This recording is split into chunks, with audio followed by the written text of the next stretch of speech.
आपका next 9 news पे। इस रिपोर्ट में हम बात कर रहे हैं शिवपाल यादव के बारे में। बता दें कि जब से यूपी चुनाव खत्म हुए हैं तब से शिवपाल यादव लगातार सुर्खियों में बने हुए हैं।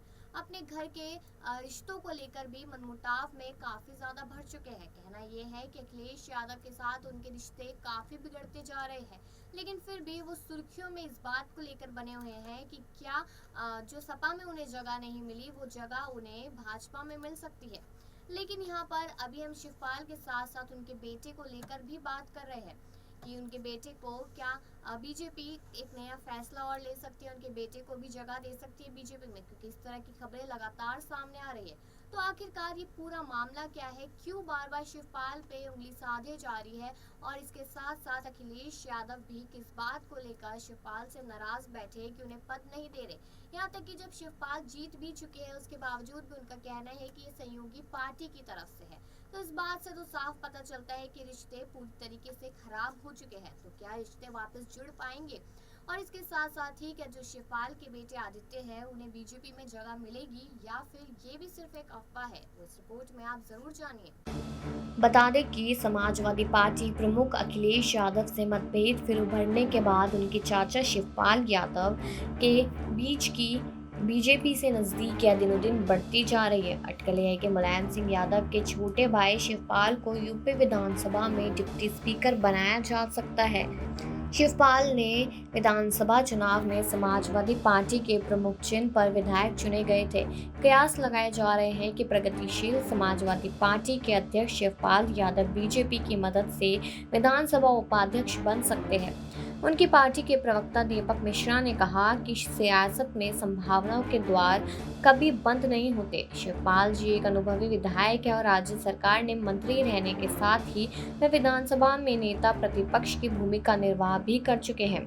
मिश्रा ने कहा कि अगर उन्हें विधानसभा उपाध्यक्ष जिम्मेदारी मिलती है तो इससे विधानसभा की गरिमा बढ़ेगी। बहरहाल मिश्रा ने यह बात साफ की है कि ऐसा प्रस्ताव नहीं आया। अगर ऐसा कोई प्रस्ताव आएगा तो शिवपाल सत्ता पक्ष और विपक्ष के पहली पसंद होंगे। उत्तर प्रदेश के संसदीय कार्य राज्य मंत्री जसवंत सैनी से जब पूछा गया तो उन्होंने कहा कि उन्हें इस संबंध से कोई जानकारी नहीं है।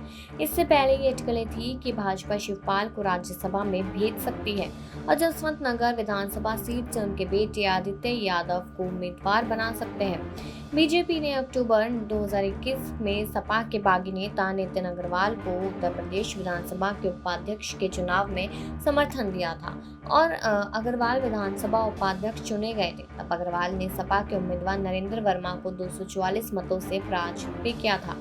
बीजेपी के टिकट पर हरदोई विधानसभा क्षेत्र से तीसरी बार जीतने वाले अग्रवाल को मुख्यमंत्री योगी आदित्यनाथ के नेतृत्व में बनी इस बार की सरकार में आबकारी एवं मद निषेध राज्य मंत्री बनाया गया है।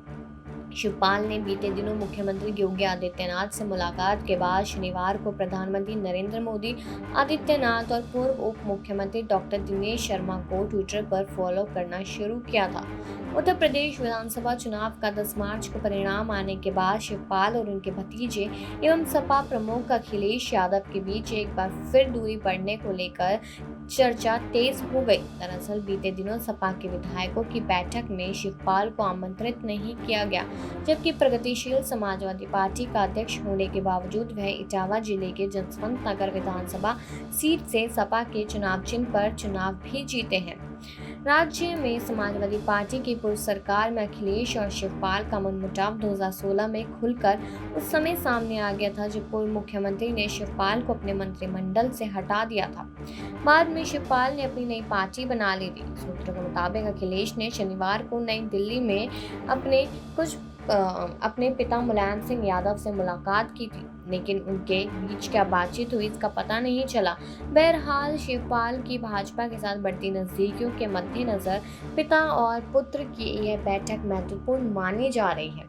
इसके साथ साथ आपको और भी चीजें बताते हुए चलते हैं शिवपाल को लेकर।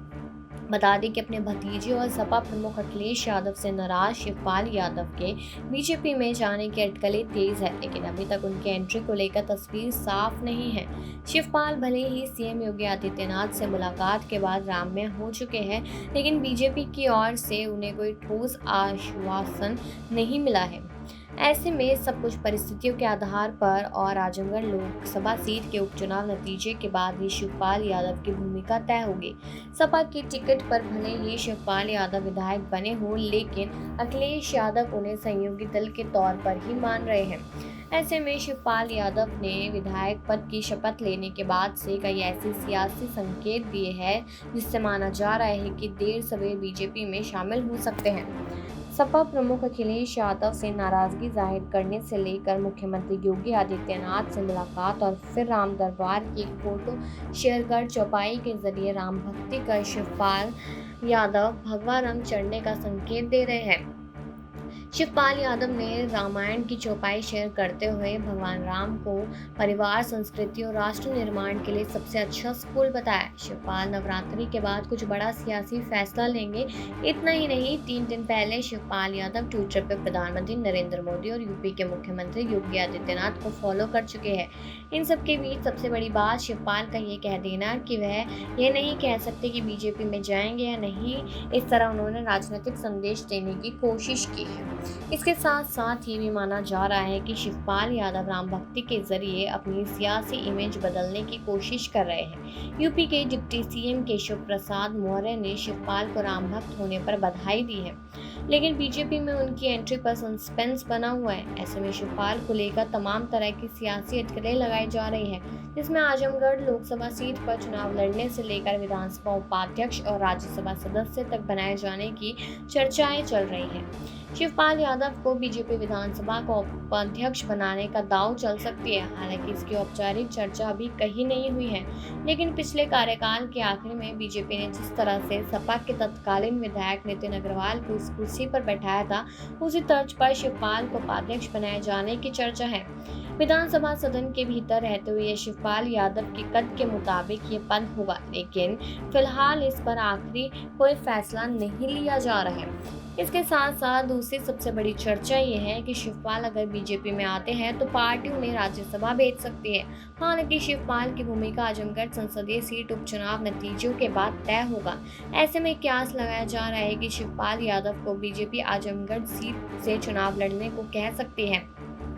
अखिलेश यादव के आजमगढ़ संसदीय सीट छोड़ने के बाद ये सीट खाली हुई है। इस बात की उम्मीद कहीं ज्यादा है कि बीजेपी शिवपाल यादव को चुनाव में उतार कर आजमगढ़ सीट पर भगवा लहराने का दांव चल सकती है। मुलायम सिंह के सियासी वारिस के तौर पर अखिलेश यादव के स्थापित होने के बाद सपा में अब शिवपाल यादव के लिए कुछ खास बचा नहीं है। शिवपाल के सामने अपने साथ साथ अपने बेटे आदित्य यादव के सियासी भविष्य को सुरक्षित करने के लिए चुनौती है, क्योंकि सियासी प्रयासों का बाजार गर्म है और शिवपाल यादव भी अपनी भूमिका को लेकर पेश होते हुए नजर आ रहे हैं। लेकिन वही तो आपने सुना ही कि किस तरीके से यहाँ पर शिवपाल लगातार यही कहते हुए नजर आ रहे हैं कि मैं अब राम भक्त बन चुका हूँ, मैं योगी आदित्यनाथ से मिला हूँ और प्रधानमंत्री के को मैंने फॉलो भी किया है। मेरे दिल में उनके लिए काफी ज्यादा इज्जत है और मुझे अपने करियर के साथ साथ अपने बेटे के करियर को भी देखना है। अगर सियासी राजनीति में वो आ जाता है तो उसके करियर के लिए काफी ज्यादा बेहतर चीज है।